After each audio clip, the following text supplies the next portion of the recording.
discussão, em votação.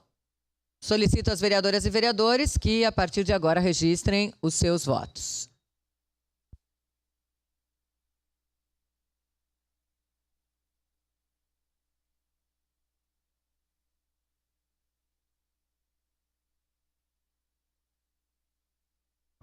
Eu voto sim, senhora presidente.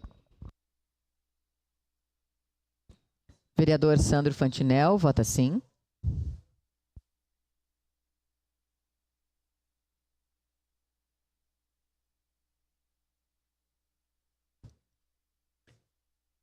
Encerrado o registro dos votos, encerrada a votação. Projeto de decreto legislativo número 15/2024 foi aprovado por unanimidade das vereadoras e vereadores.